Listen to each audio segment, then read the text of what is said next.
Yo, what up, boys? It's Flark, and welcome, unholy players, to your reckoning. This season is going to be what last season should have been. Last season introduced so many customization and playstyle upgrades for this class that you could effectively bend the playstyle and win condition to your whim based on which talents you chose. It was one of the best overall designs a class could have. The only problem being its overall power and effectiveness was not high enough to be good in the meta. Thus, all of the customization options in the world meant nothing because you couldn't use them. That is what changes today. I assure you, I know, you've been betrayed. You've been heartbroken. Unholy has been bad for 16 months. You don't even visualize a world where Unholy is good. That changes today. I promise you, Unholy, I will stake my house, unless YouTube is some sort of legally binding agreement if I say that, in which case I will absolutely not do that. But I will possibly stake my house, not really, on the fact that Unholy absolutely will be good this season. They have not just done all the PvP talent reworks of the past and the PvE talent rebalancing of the past, but now they have increased the power, potency conduit buffs, legendary buffs, overall damage buffs, tier set buffs, as of just recently a doubling to the entire tier set 4-set effect, that the power is now going to be high enough for all of Unholy's monstrous customization to be realized. And you will have the best designed spec in the game, because other specs cannot do anything like what Unholy can do, where you can click and switch around these and these to create something entirely new but still viable. And Unholy finally has the toolkit to be able to do that, because it had it before, but all of those possible choices were not powerful enough. Now they are, and I'm going to use this entire video to explain why and all the different things that you could be able to do as an Unholy main this season. The issue with a spec that customizable is, unlike the Frost DK that was effectively set in stone, that entire YouTube video was just me saying, run this, run that, run the other thing. This video cannot possibly be like that. Anybody who makes a video about Unholy that says, this is what you do, and doesn't give you the fact that there's 50 different options that might all have nearly similar power in different situations, they're all wrong. Those videos are meaningless, right?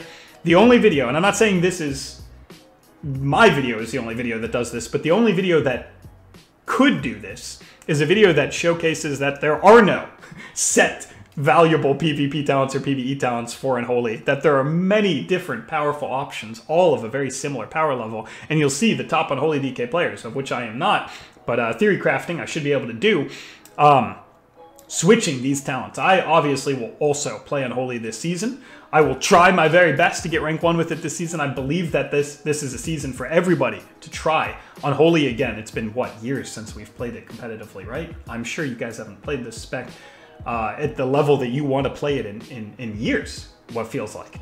So this would be our time, all of us. I will join you guys practicing this spec again and getting it to the highest competitive level.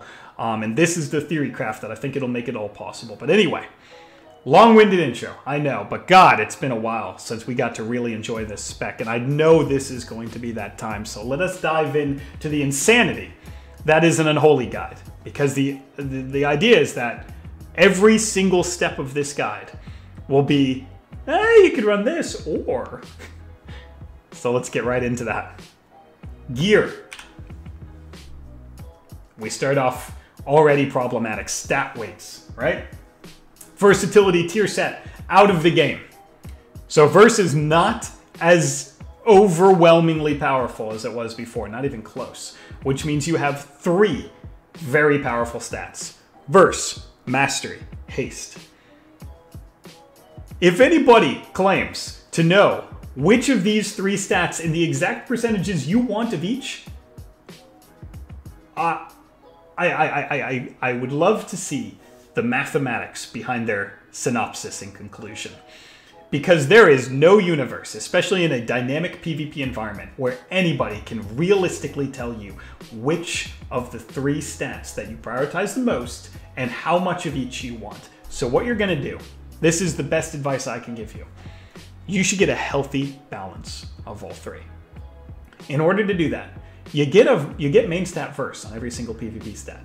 So your verse is taken care of, just by the nature of it being the main stat on every PvP piece.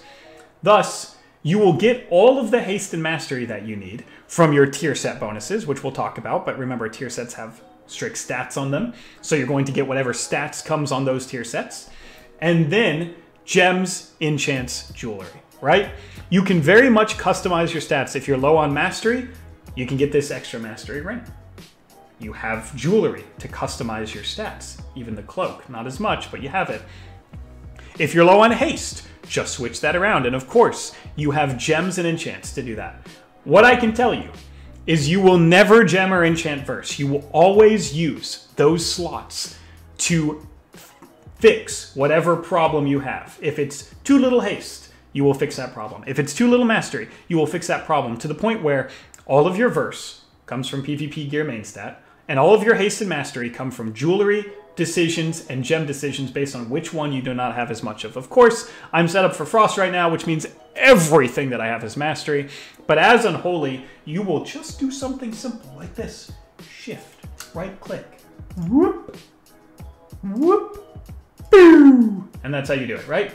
That is how you redistribute your stats in this game. The other decisions are obviously jewelry, necklace, haste instead of mastery. You get the drift. But I urge you to defy anybody that tells you there is a strict amount of these 3 stats that you need. I believe the only proper way to answer this question is get the tier set. That defines 4 pieces of stats right there. Get all of the rest of the gear to be PvP gear. That defines all the versatility that you need right there. And use jewelry and gems to redistribute between haste and mastery what you think is a healthy balance of both. Avoid crit at all costs. Boom, there's something productive. There's something definitive. 0 crit. 0. None. It is so worthless. The other stats are all better. 0 crit. Perfect. Now, trinkets. This is interesting too. You have already another choice you can make.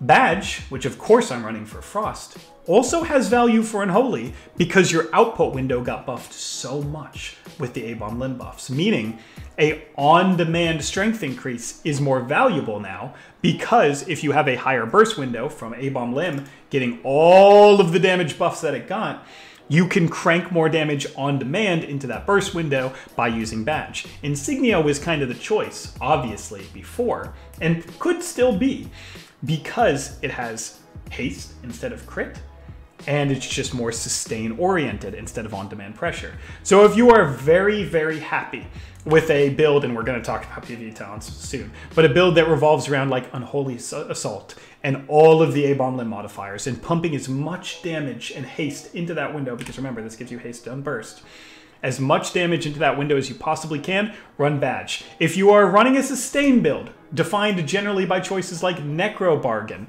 and Army, then you should run Insignia. And I have to continue to open up all the options like this instead of just saying, oh yeah, run Badge always. Because that is the best way this information can actually be reputable. Otherwise, if I told you to run Badge always, that would be insane. And if I told you to run Insignia always, that would be less insane. But it wouldn't give you that option that still very much exists for you to make a more burst-oriented Unholy build. They literally buffed your burst ability by like 90% overall damage. Of course you can make a burst-centric Unholy build. Anybody who tells you otherwise is a lunatic. But there's 5 new trinkets in the game. 5 of them. Let's talk about them in rapid succession. Bomb. Fuck Bomb. Maledict. Not good for DK.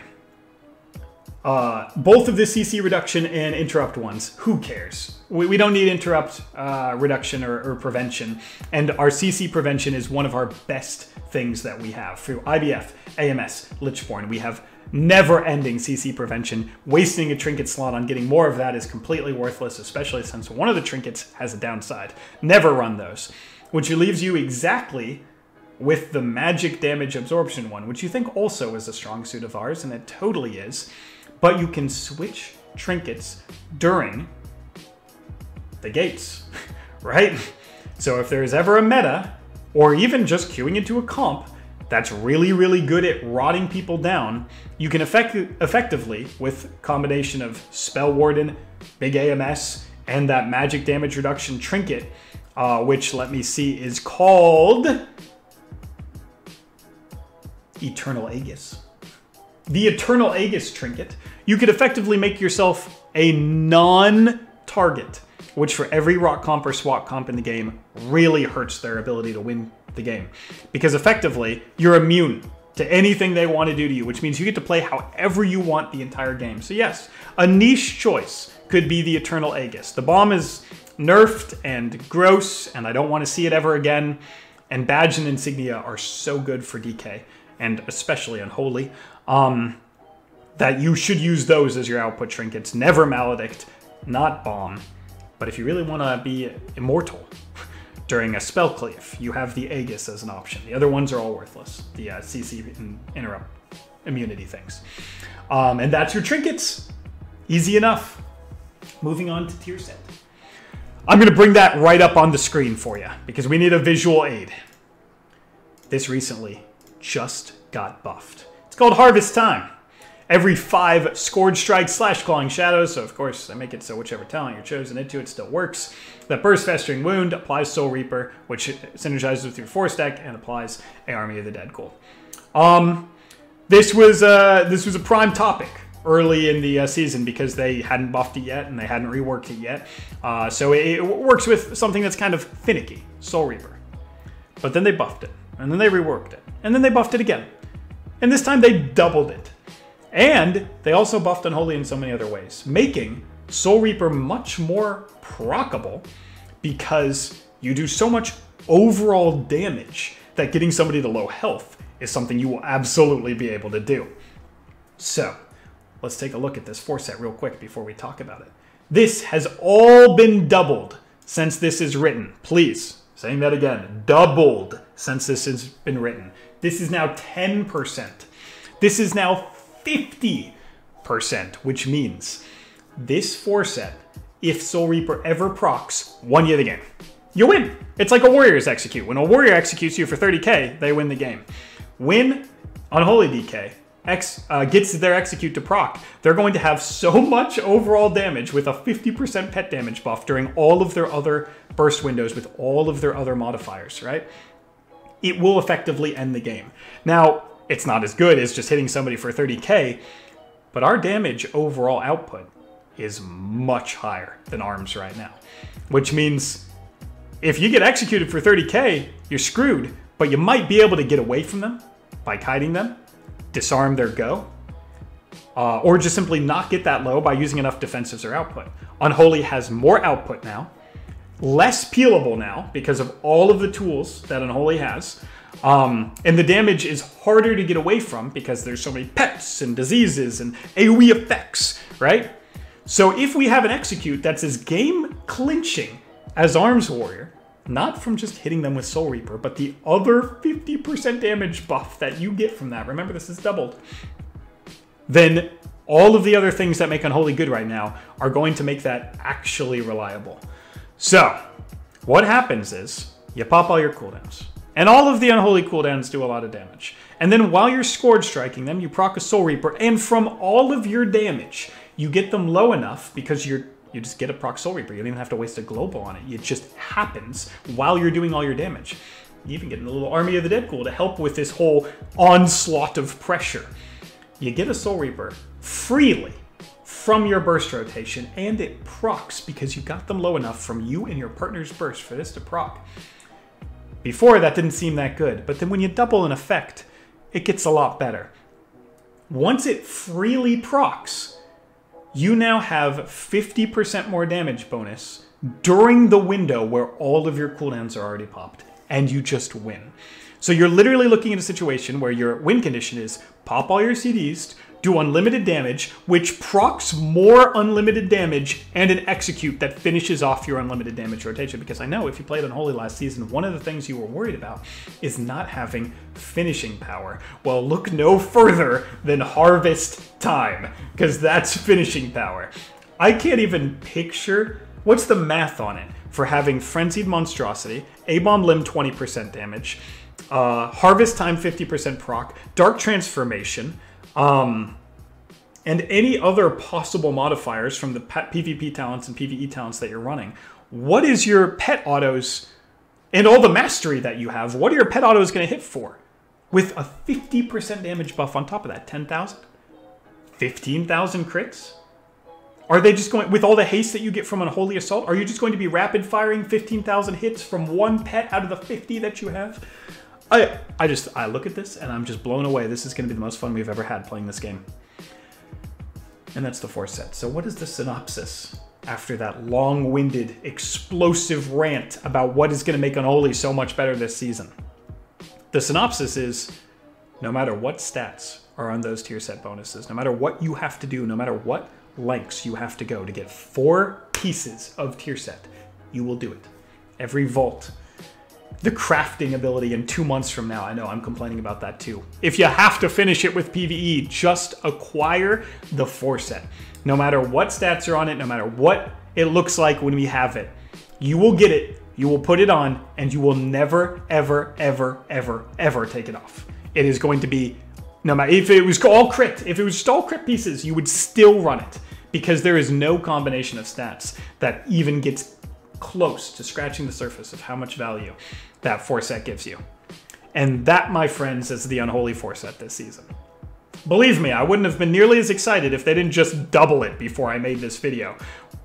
When you double something, it gets a lot better. Legendaries.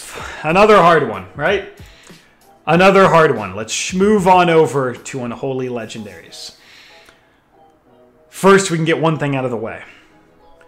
A-Bomb Limb as your guaranteed second legendary, since we'll always be running Necrolord. Spoiler alert, right? There's a Covenant section in this video, but it won't be very long. This is unbelievably good. I mean, you have to run it because that's the double legendary we get. But even if you don't, which is up until you get the double legendary 2 weeks from now, still run it. Just have fun. With the 8-bomb limb damage buffs, with the conduit buffs for Brutal Grasp right here, and with the extended duration from Risk Guards of the Abomination that you get, plus the 20% damage increase that also affects A-Bomb Limb, making A-Bomb Limb itself do 20% more damage, you're looking at 90 to 100% modifiers on an ability that already hit pretty hard and scales with your mastery, of which we'll have more of. So just put this legendary on until you get the double legendary. You're gonna adore it. It buffs your burst window by 4 seconds, and then buffs the burst window by 20%, and then also gives you more runes during that burst window, which is actually something that Unholy struggles with, is sometimes resource generation, and now you don't struggle with that during your burst at all. So lo and behold, you have this button press that just ends the game, right? There you go. You just press this button, and oh my god, you're unlimited oozing damage to everybody around you. So yes, we have to run this legendary, and we want to run this legendary, but it still makes us have a second choice. What do you pair with the Abomination? Well, I talked about Frenzied Monstrosity earlier, and there's a good reason for that. Damage and attack speed with the 4 set that I just gushed about, and all the other modifiers that Unholy has in this game, and the buffed conduits that also buffed pet damage even more.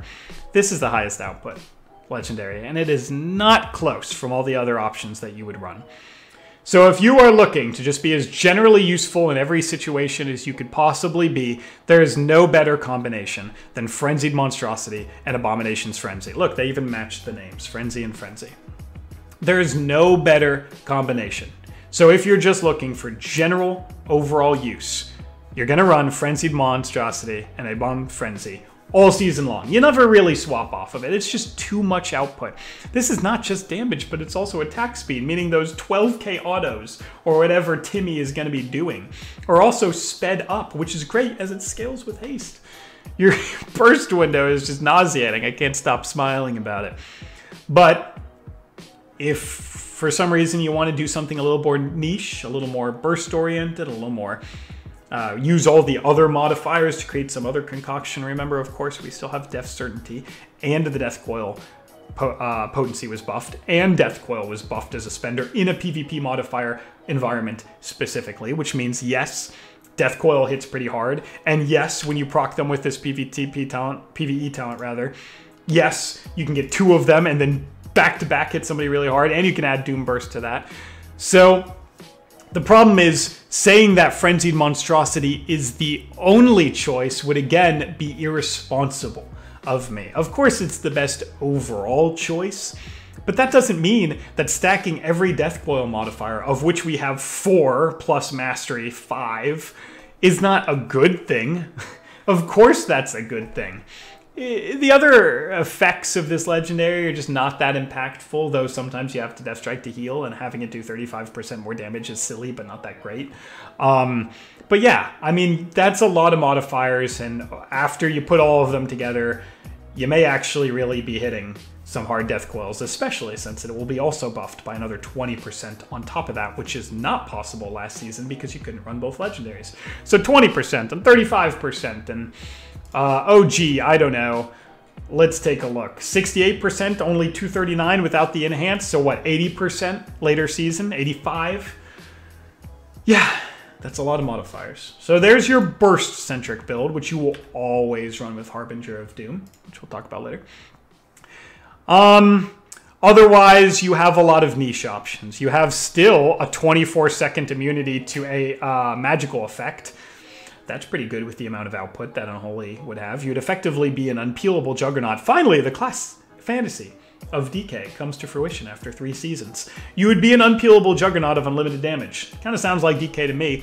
Don't think there's any situation where you need to run this, especially if you have to lose all the damage that you get from Frenzied Monstrosity, but it exists, and if you found a situation where you're like, geez, if only I had 24 seconds of immunity to all magical CC, which is almost every CC in the game, including the polymorphs and clones that ruin your life, you have a button for that. It's called AMS when equipped with Death's Embrace. And remember, since you can run double legendary now, you still get an output legendary even when you run this legendary, which I've been talking about for 3 seasons, let's be real. It's never really come to fruition, but that's because Unholy has never come to fruition and now might change all of that. So keep your eye on it.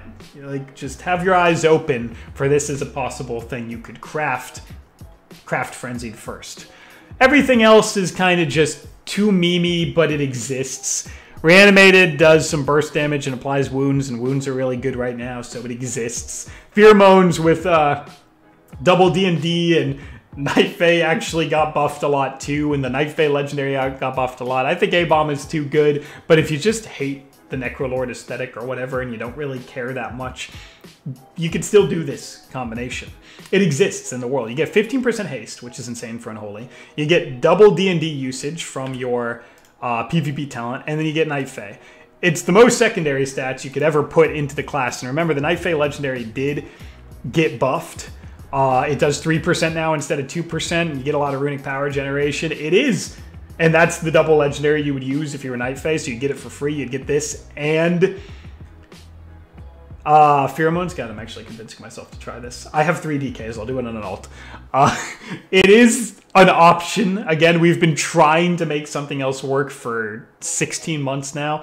If it was ever going to work, now would be the time. I actually just low-key convinced myself to try this now on one of my alts. So watch my stream. You'll be seeing if that works or is a miserable failure again in the coming weeks. That's going to be super fun. I'm actually excited about that now. It's stupid, but fun. And that's what you got. So I can give you a definitive answer. Run Frenzied and A-Bomb's Frenzy and you've got your best output. But if you do care about all the other options that you can choose, especially since, gee, I don't know, this is going to be a 10-month season, and that's a long time, which means you could probably craft and try out other legendaries without being really pressed for time. Now you know the options. Nothing else is worth even looking at. So there you go. Legendaries for Unholy. Now we get to a real doozy. Talents. This video has already gone on for a while, and I'm not even looking at an end in sight here, because all of the changes made to Unholy over the past 2 seasons have made it so almost every PVE talent is viable. I'm just going to try and go through rapid fire why everything has merit. That's what I'm going to do. First row, Infected Claws, more wound generation. Wounds are very good. We have Conduits that buff them, and spending wounds procs our 2-set, which we talked about extensively. Infected Claws then becomes extremely valuable. All will serve as extra chip damage. Probably not as impactful this season, but it exists. And if you don't really like Infected Claws as passive wound generation, you can get passive chip damage from All Will Serve. Clawing Shadows is a great ranged burst option and makes your 2-set even more reliable to proc because you can proc it at a range. This is very good when you're going to be getting kited. It also ignores armor entirely, unlike Scourge Strike that only ignores it with half the component of damage. But Scourge Strike and Clawing Shadows are not going to be your biggest sources of damage at all, so ignoring armor from that is not that impactful because you have so many damage sources that those guys are going to fall all the way down to the bottom. So it's just a good ranged burst option, and of course, if you're getting kited, a ranged burst option is very valuable. Next row, same problem. Unholy Blight, extra pet damage. Guess what's really good right now? Pet damage modifiers, because we have 50,000 of them and they all scale multiplicatively together, which means we have Unholy Blight and Frenzied and A-Bomb Limb Legendary and Mastery and the tier set, and just adding this to the collection and slew of cooldowns that you pop in the opener is going to be extremely overwhelming. Once the 4-set comes out, I think this gets even better, but the other ones actually have a lot of value too. I cannot deny that. Bursting Sword is extremely good.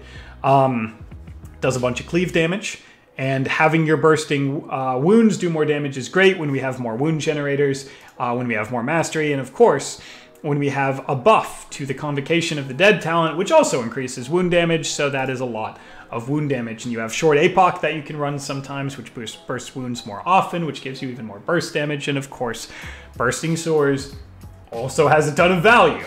Choosing between them is not something you can just say.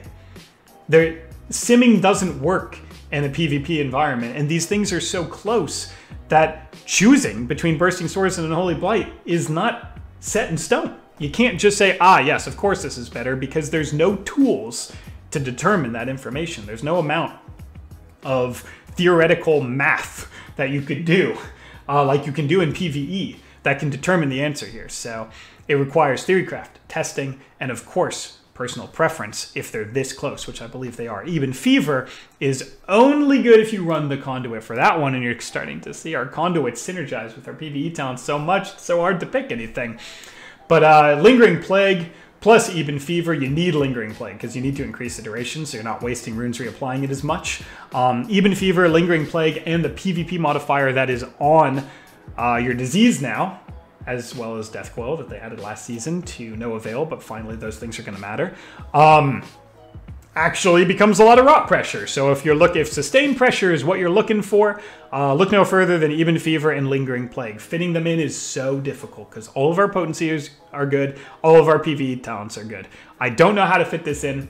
I don't know how to choose between the three. And anybody who claims that they do, this early into the season is hurting you. They think you're stupid. They are insulting your intelligence that you would ever believe that. There is no way. Try all three of these talents and watch all your favorite streamers each running a different talent and go like, wait a minute, how can there be just one best talent if all three of them feel really good and three of my favorite streamers are all running a different talent? Later in the season, we're going to be able to try Even Fever with Lingering Plague, or Bursting Swords with Convocation, or Unholy Blight with all the modifiers. And one of those things may overall feel better in every situation than the others. That is what we need update videos for. 4 months into the season, check back. But all three of those talents are good. Finally a row where I can take a deep breath. Asphyxiate is the only good talent in this row. Don't run the other two for any reason. Unless you want to also try the Night Fae memes with me and run Defile and Grip of the Dead. I'm done. Asphyxiate, run that one. Harbinger. Is that even how you say that word? Probably. Maybe. Sudden Doom triggers more often. Of course, this is good with all the Death Coil synergies. Can even heal you a little bit more from Lichborn. If you get 2 procs, you pull them up and then you Lichborn heal yourself to full. But of course, now we have to talk about Soul Reaper, because it applies your 4-set. directly by running this talent and proccing it on a low health target. So while you cannot double Soul Reaper somebody, meaning you have to have a semblance of a brain to use this and the Force at the same time, when you get 5 procs, you'll see the Soul Reaper proc on them. Don't press Soul Reaper again. Just wait for it to expire. If it bursts them, you probably win. If it doesn't, apply Soul Reaper again and see if you can go get them low enough this time. That gives you multiple chances to proc your Force set. Remember, it's not that you're trying to double Soul Reaper or double nuke somebody.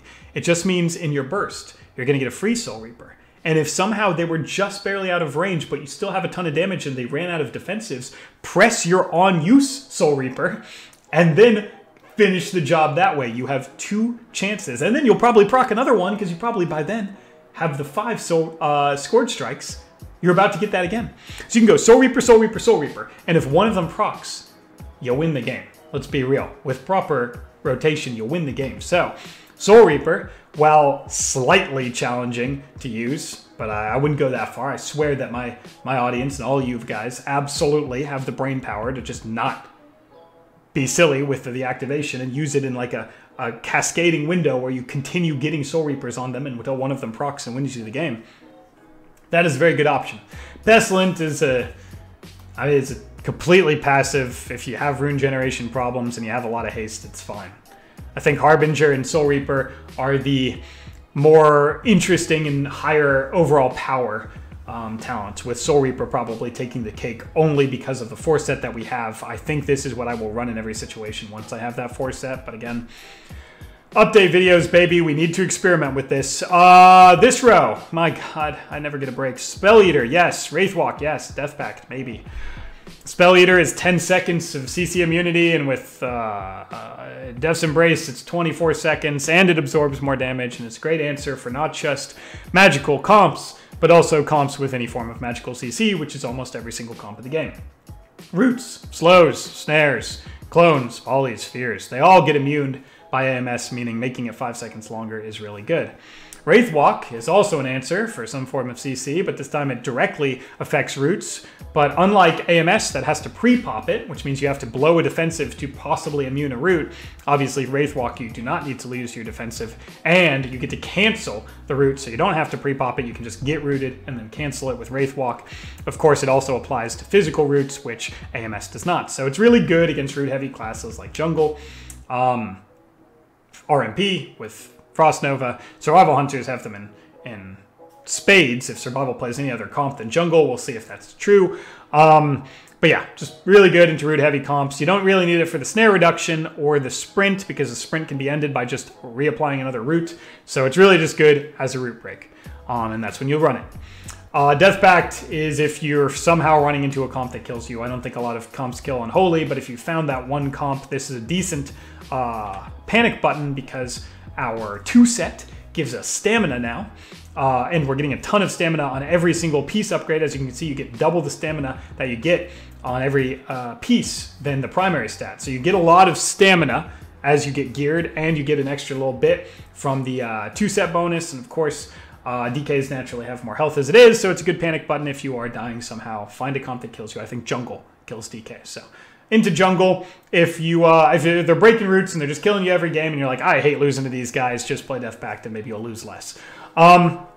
This row, Pestilence is worthless. Unholy Pact is situationally the best in every pretty much situation, except for when you are trying the Night Fae meme that I will try once this season and maybe give up on, in which case Defile is probably technically better.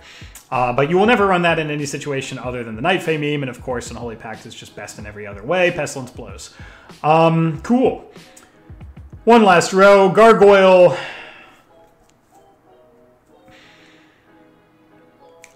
If you get a Soul Reaper proc and it makes your pets do 50% more damage and you have every other minion modifier and your Gargoyle is stacked up, you could probably hit somebody for like 25,000 over and over again. It's so clunky and so bad, but with 50 modifiers all directly affecting pet damage. And yes, the Force set does apply to your other pets, not just your main pet, like this guy. Not just this guy. Tooth Flare, the legend himself, It actually applies to other summoned pets. If you really, really are obsessed with this talent and you miss the glory days where Wrath of the Lich King just came out and you were a young lad and you summoned a gargoyle and he cranked people and you were loving it, maybe a bit too much, then yeah, run Summon Gargoyle, get every modifier ever made in the game and burst people with it. I swear somebody's going to hit like a 26k Gargoyle and some streamer is going to go, and that's going to be the thumbnail of a video of some streamer doing that face. And that's going to be the thumbnail. I got hit for a what? By Unholy DK. That's going to be a video somewhere. But Unholy Assault is probably just better and more reliable in every way. Even though this thing does a lot of burst damage with all your craziness if all the stars align. But yes, Unholy Assault is probably better in every single possible way. It gives you haste during your burst window, which is so important, and gives you 4 wounds to immediately apply Apocalypse, start getting your necrotic wounds up, and just so much damage and so much raw output during this window that your best stat, Haste, in combination with your other best stat, Mastery, is just so good to get. You have Mastery from Soulbinds and Haste from Unholy Assault, and this is going to be the burst window that puts Unholy in the scary map. But if you like a little bit more sustained, Army will always be there. The Magus of the Dead does pretty much nothing, but having faster APOCs, especially when running Necromancer's Bargain, and having faster A-Bombs, since he might be a little better, since he also gets a damage buff from your 4 set. When A-Bomb is out, he gets a 10% baseline and 50% if Soul Reaper ever procs. Holy shit, that's fun. I really want to try Gargoyle. I do. I keep thinking about it. I keep thinking about trying Gargoyle. But Army of the Damned, very high sustained pressure. Unholy, very high burst. Gargoyle, probably a meme, but God, it might actually be a fun meme these days. I urge somebody else to try that. I probably will as well. And that's your PVE Talents. I know. You learned nothing. Isn't that both so inspiring and so scary at the same time? You come to these guides for concrete information. Oh, I don't know. What should I run? Flark, Bursting Swords, or Unholy Blight? I like Army of the Damned, but so-and-so is running Unholy Assault. Or I like Unholy Assault because I will love having those burst windows, but so-and-so keeps running Army of the Damned. And you come to my video and you're like, please answer this question for me. And I say, yeah, those are both good. And you sit there and you just curse me. You just look at me with disdain and anger in your eyes and sit there shuddering and violently and say, that is not what I asked for, Flarkness TV. That is not what I asked you to do right now. I asked you to define what I want to run, and all you did was give me more options. I am a truth sayer, and I must do what is expected of me, which is make sure that I give as much proper information as I can possibly funnel into an hour-long video at once every time I make one. And saying that anybody has these PVE talents down to an exact science with how close that they are and how many different situations that they encompass would just be so foolish. I cannot bring myself to do it. So there is no PVE talent setup that you will be running always. You will just be making sure that whenever you do change a PVE talent to try a different comp or against a different comp or a different play style entirely, you always couple it with the potency conduit that clearly works. For example, Holy Blight must always be combined with Eternal Hunger. Too many modifiers. And of course, Even Fever must always be combined with Lingering Plague. It's so obvious I don't even need to explain it any further. Bursting Swords with Convocation. And of course, just make sure when you select a PvE talent, you're recognizing that other PvE talents might also provide a good benefit to the same cause. Even Fever is more sustained damage. We talked about that. You know what else is more sustained damage? Army of the Damned and Necromancer's Bargain. So when you make one choice, of course, Bursting Swords is also good with those things. So just maybe you move away from an Unholy Blight when you have those two things. But when you make one choice, remember it cascades into other choices.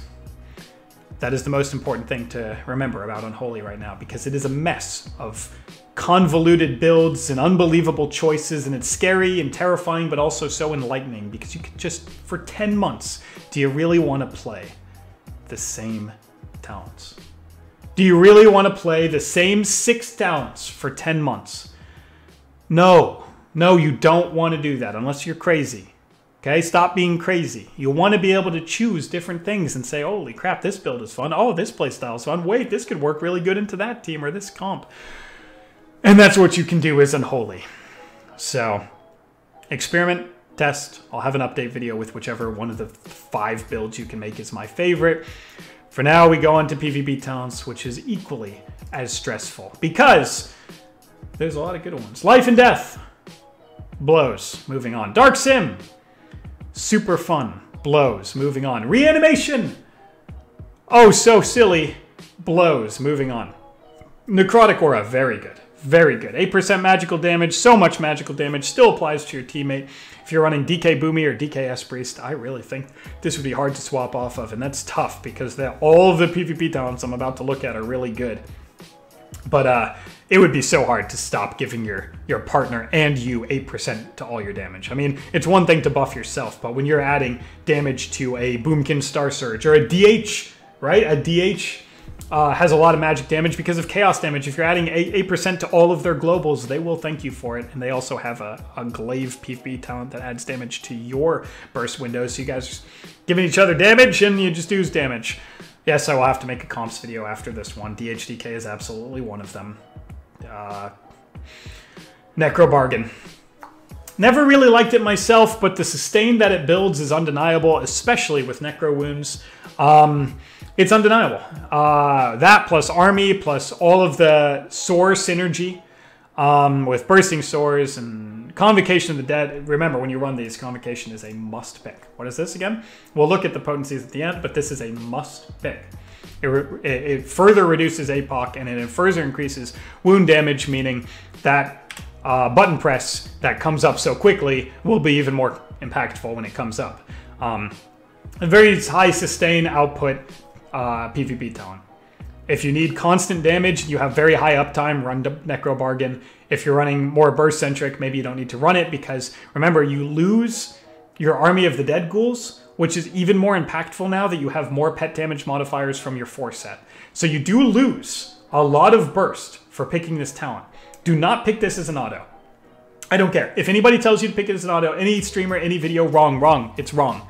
It has to be wrong because you do have a trade-off with this. You lose your entire Army of the Dead burst for a PvP talent. So you're actually picking a PvP talent. So you lose a PvP talent and your Army of the Dead burst. Crypt Fever's fine, but it is not a complete trade for Army of the Dead buffed by 50%. So yes, sustain heavy, not very burst-centric.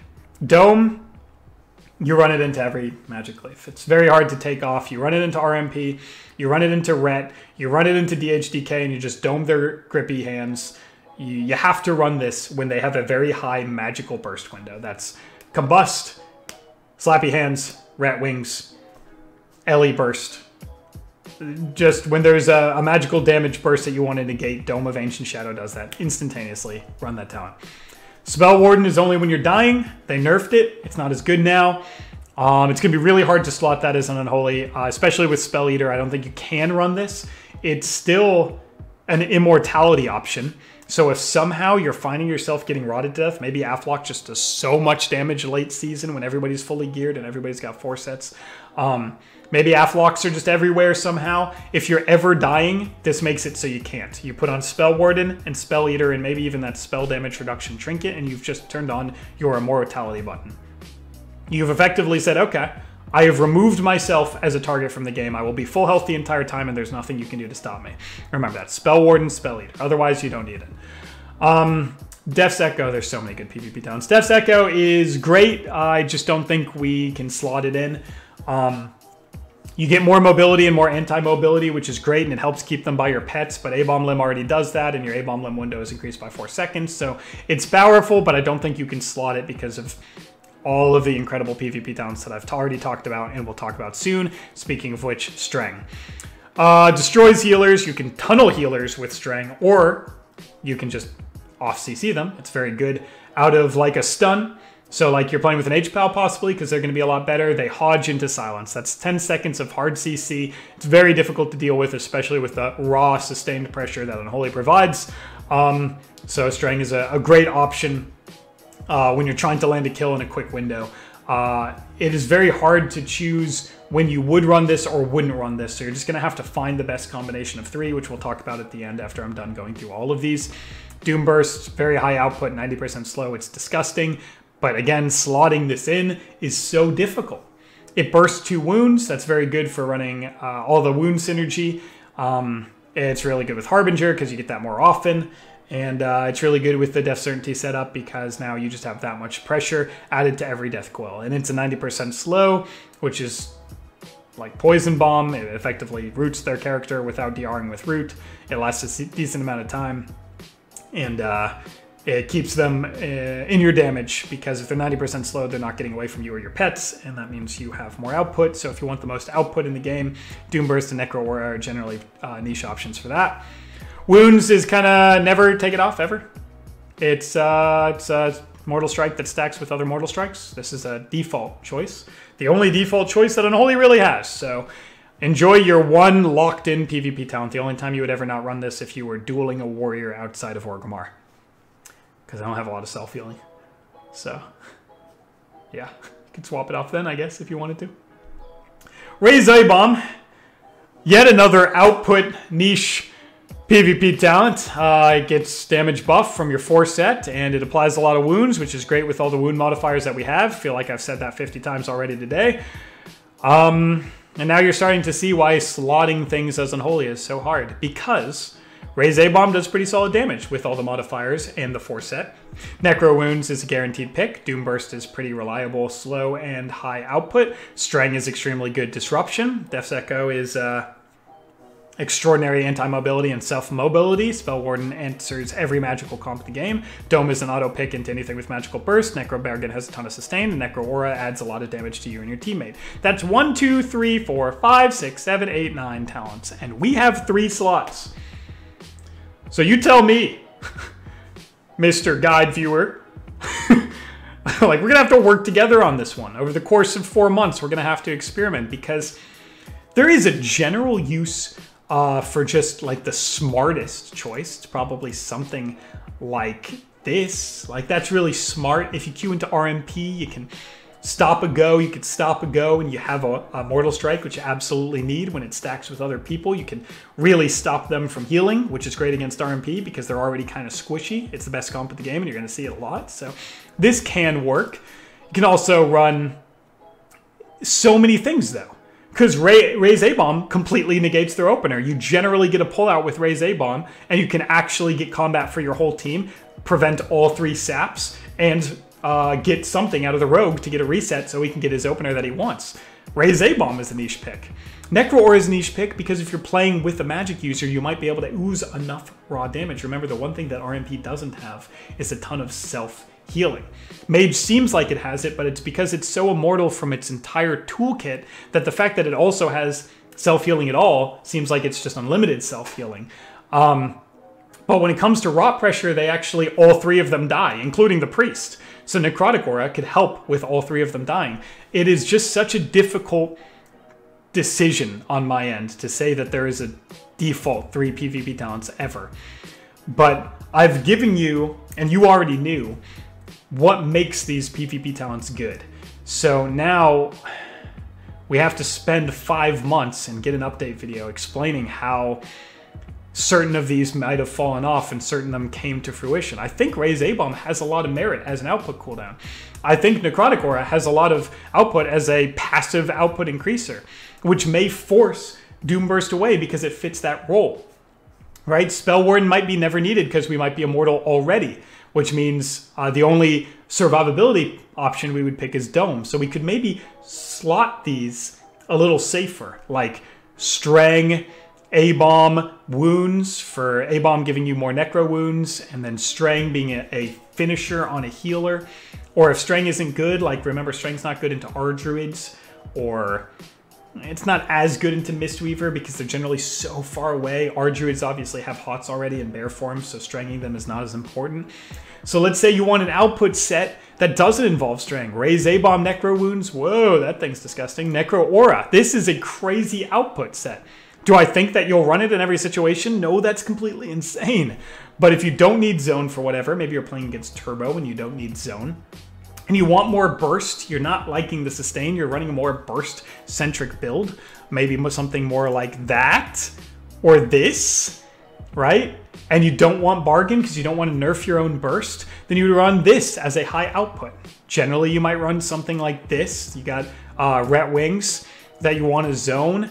And maybe you're playing against a priest, so you can asphyxiate into Strang, and of course you want wounds always. See, so many different combinations of these PvP talents, and there is no 3 that is going to be best in every situation. But hopefully you have the toolkit and the information now to find every situation, because there's comps that you can play and comps that you can play into, and that all changes these 3 choices.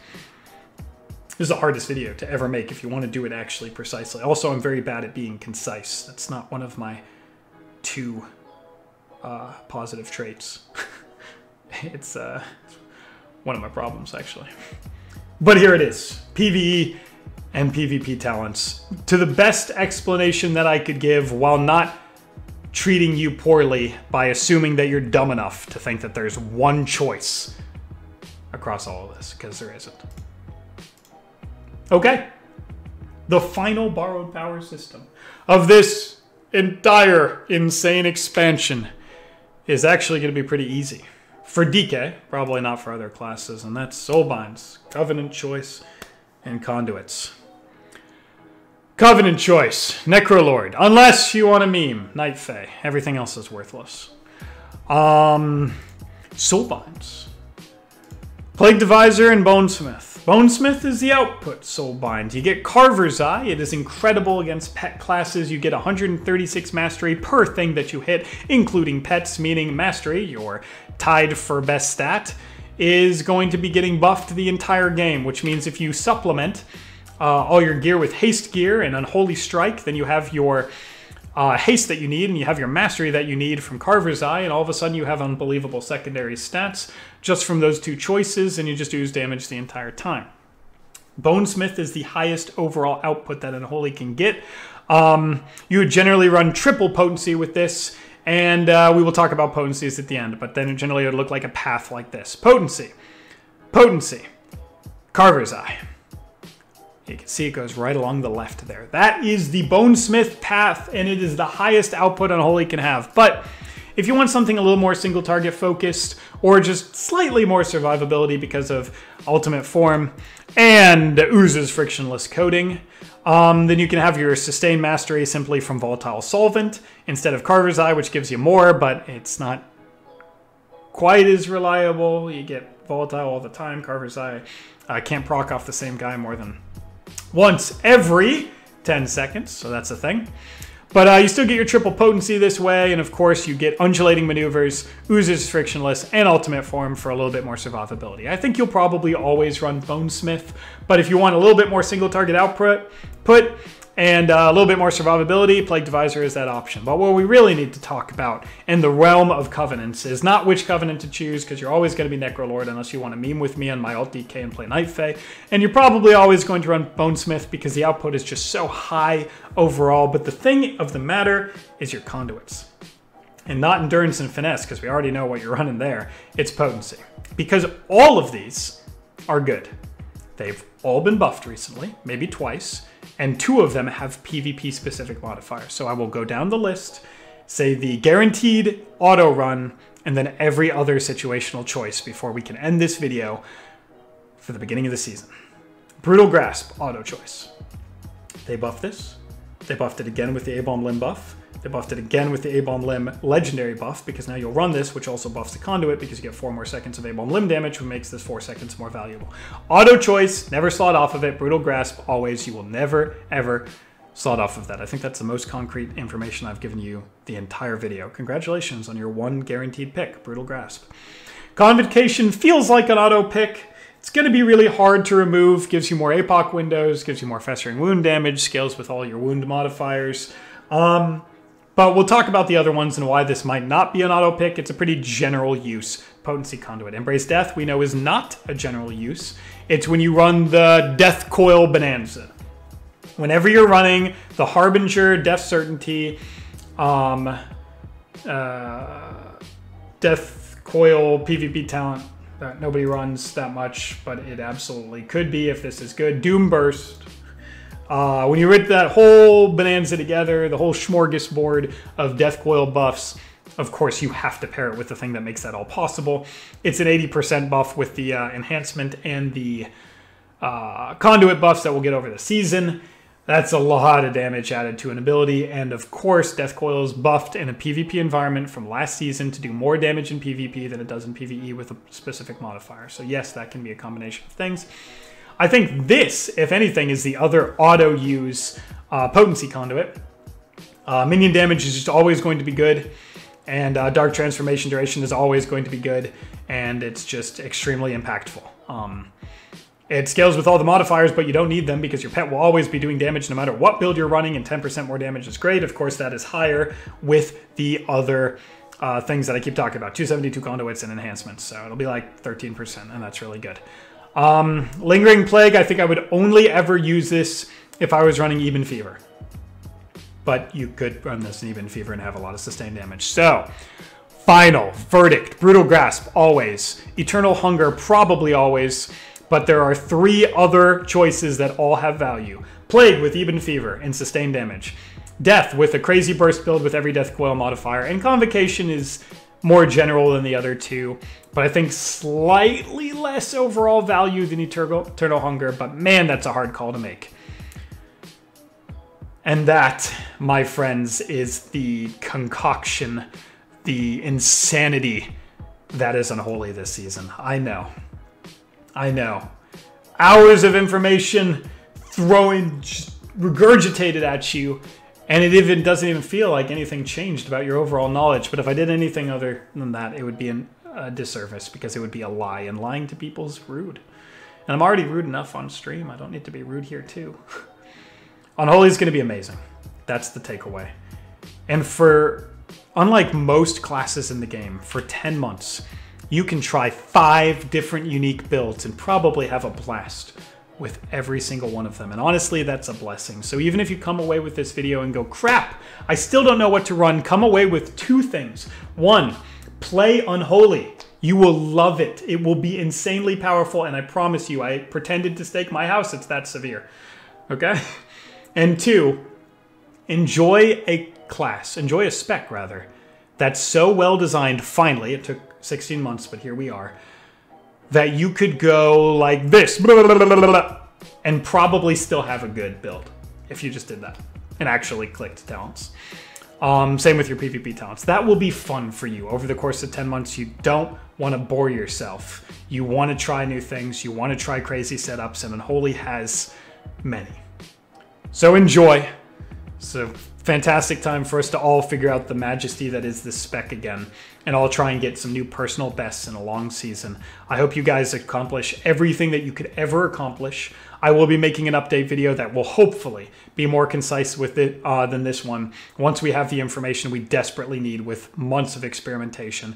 So, and I've never said this before, but subscribe to the channel and you'll get that video that hopefully answers those questions in the concrete way that maybe you're looking for. Otherwise, I love you, and the end.